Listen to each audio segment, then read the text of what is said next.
Warning, this is not a test. UL Comedy Society presents.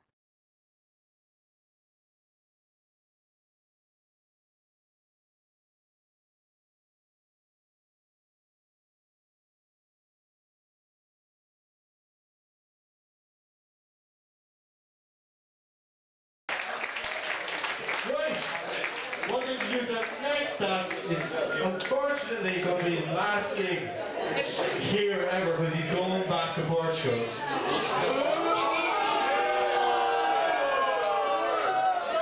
I was expecting it all there, but please put your hands together for the last time. Dinis Lourenço.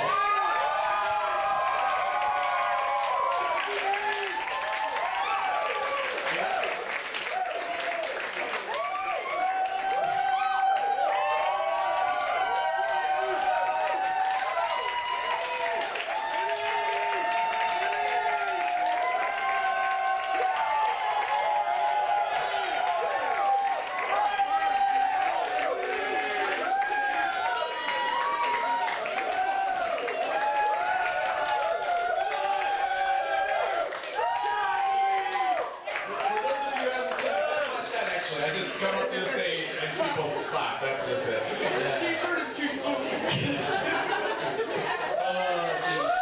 But yeah, like I'm not actually Dinis. I'm the younger brother of Dinis. Those of you who don't know, I usually had like a huge beard, and I shaved it just for this, and I'm kind of regretting it already. The best thing I've heard was that, oh, it looks like you don't have a chin. But in a good way. In a good way. Or did I look like Alan from 2.5 Men? Someone there, yeah.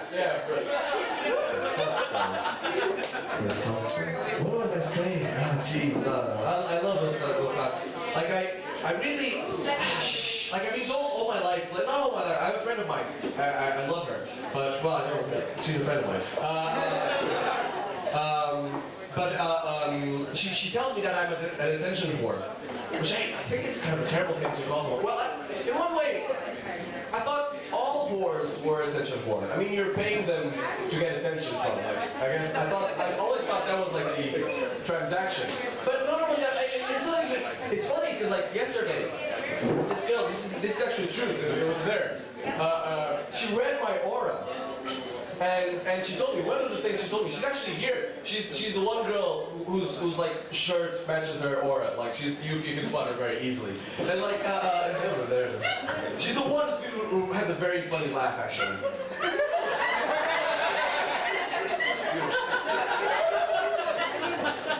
That's what I do. I bring people laugh like that. And yeah, it works.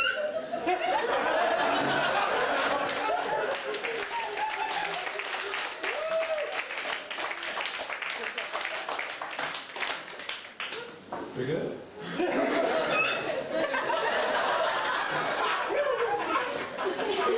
And she says, this girl who laughs like that. She said that. She said there's this that I'm an attention person, which I find very weird. Like, I don't agree with that. Like, I don't think that's true. It's not like I'm wearing like a bright yellow T-shirt saying scary and standing at a microphone, doing stand-up here and shaving the one thing, please love me. Like, it's not, I don't think it's that much of a trait of mine. And I forgot something, wait, I forgot what I was gonna say. Oh yeah. It's spooky. And I forgot because I tried to repress it, because I had a very traumatic experience now. Like in my last few days here in Ireland, sad. I got my computer stolen. I got my computer stolen. Oh shit! Yeah, I know. It's funny because like, if I was talking to you in a bar, it's like, oh, what happened? But here I was just getting, which is kind of cool. It's good.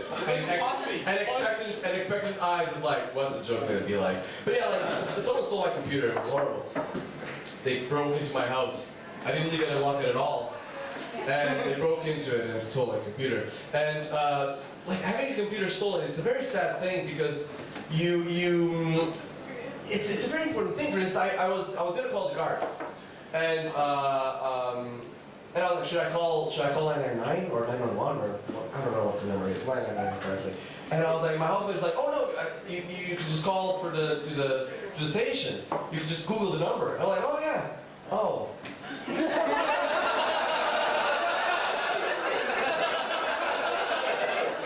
so sad. And then, like, I'm a very kind of social network. I'm always on Facebook, Twitter, and that. So it's like I have to share this with people. And I'm like, oh yeah, I'm going on Twitter. Oh, fuck. So I ended up like texting everyone I know, like, someone stole my computer, hashtag fuck my life, hashtag that's never say A, like.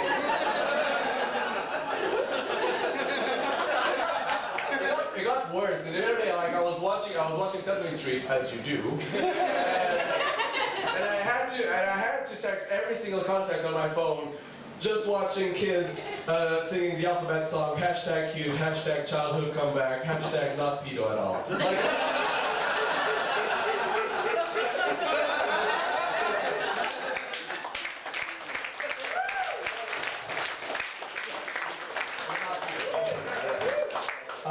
but it's been good because, like, we're in study week. I have a lot of work to do. I should not be here. This is not even a joke. I should not be here. I have to do a lot of work. And it's good that I don't have a computer, so I'm much more focused. The library now is like my favorite place now too.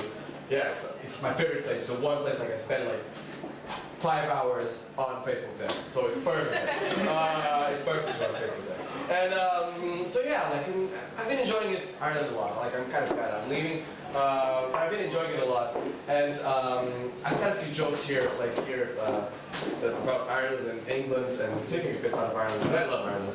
But I have to because Portugal and England, we had like a very deep connection through the years, like trade connections, for instance. We had like Portugal and England were old allies, and we used to trade a lot of stuff. For instance, in the past, we used to export port wine that you guys have here. It's really good. We export port wine to England, and we'd import from there cotton, for instance.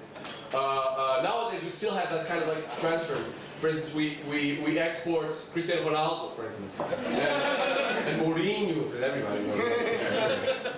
And then we import Madeleine McCann.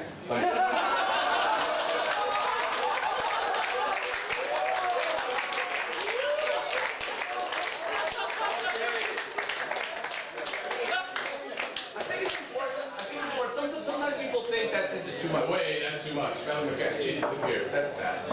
It is. I'm not saying it's not bad that she disappeared. But like, I think it's important that we do jokes like this. We as comedians, it's our social job to do jokes like this. Because imagine like maybe not now, but like 3 years from now, like I'll be saying this joke.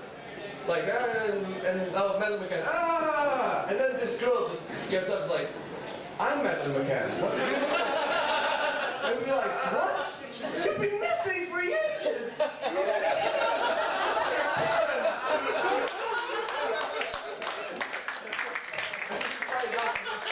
She's been chilling in some random beach in Algarve. Oh yeah. What else is I gonna say? Oh yeah, no, it's like, it's coming to an end. Right. This is coming to an end. This is my last gig here in Ireland.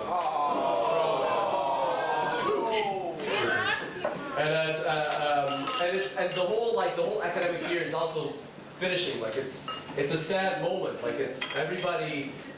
You can see like people are separating from each other. I've said goodbye to some friends like because they're going back home, and like it's gonna be like this for some time now. Like. Stuff is ending basically, and like you see that for instance with relationships with boyfriends and girlfriends. Like we see people who know that they won't be able to carry on their relationships, so they have to break up because this people in the international community like here in UL, they know what I'm talking about, and so you have like boyfriend and girlfriend like breaking up, and it's sad because it's like they've had like these really long relationships, but there's no time for them. There's no time for them because they have no future. There's no hope for them to continue. So I went on a date the other day.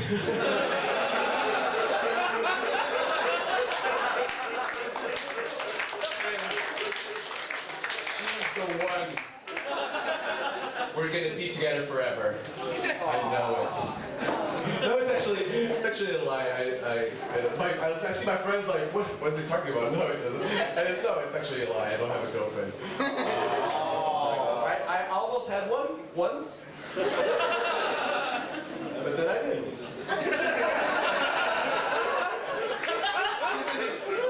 Shaved it.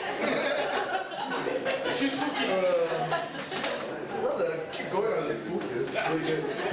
But yeah, like it's like I've been like I usually there's that thing with the friend zone. You know what I mean? Like there's this thing, the friend zone. It's kind of a horrible term. It's the thing like you get too close to women and then you become friends with them and then there's no way you can have like a physical kind of love relationship. It's kind of horrible. And I find it such a horrible term. It's like I cherish all my friends. Like I really enjoy having friends. I mean I love my friends. They don't love me back, which is kind of the basis for the whole friend zone thing. But I'm happy though. And yeah. And I also love porn. I wonder how I don't have a girlfriend actually. That's the catch. But I love porn. I love porn. I mean, who doesn't love porn? Isn't it? How can you not love porn? I mean, it's people like sharing their intimacy, and you don't have to be there. Like it's just porn. It's perfect. It's perfect. It's perfect. People being honest with each other, and you're like, no.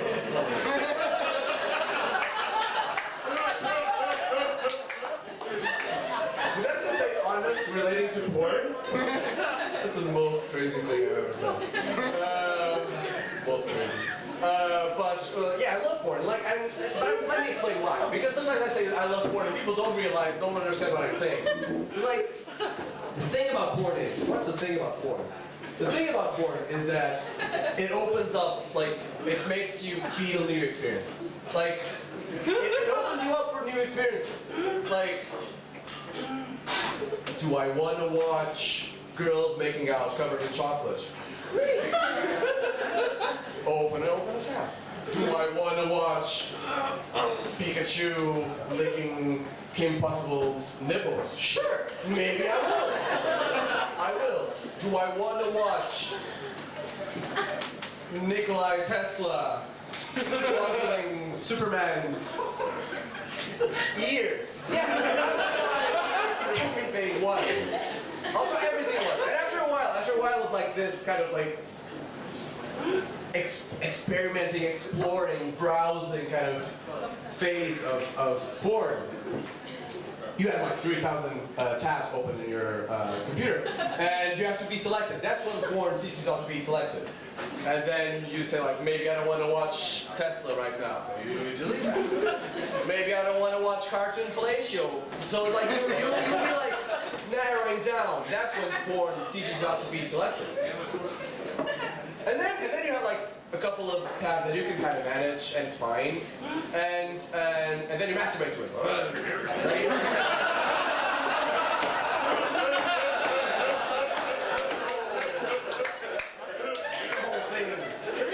That's how I do it. Because you have to. I mean, you have to. Who watches porn and doesn't masturbate? I mean, come on. That's really weird. That's really weird. It's like watching Finding Nemo and masturbating to it. It's that weird.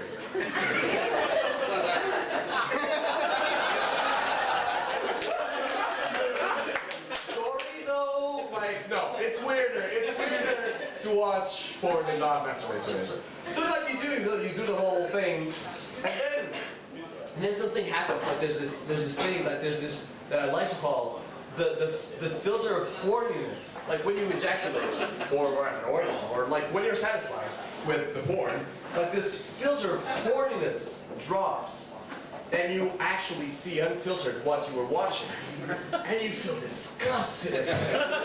You're like, what am I watching? This is degrading women. This is treating women like objects. Delete. Alt F4.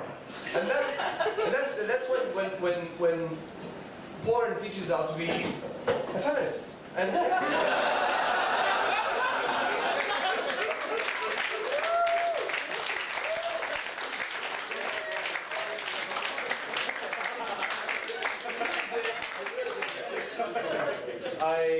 I remember when I came to Ireland. I came to Limerick, and today was kind of like the day. It was raining. It was pissing rain. It was kind of weird. It was sunny yesterday, so there's Ireland for you.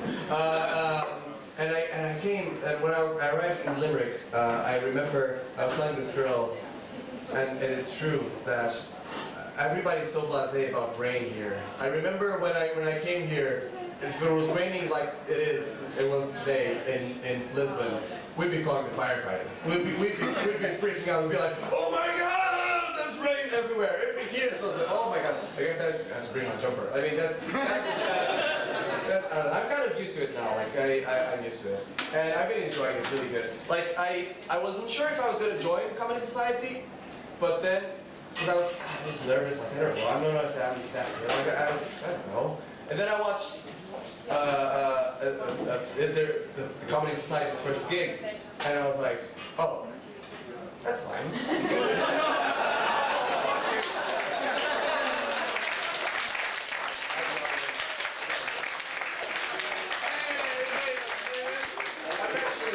I watched it and I was like, oh wow, they're really, really good. Definitely not joining.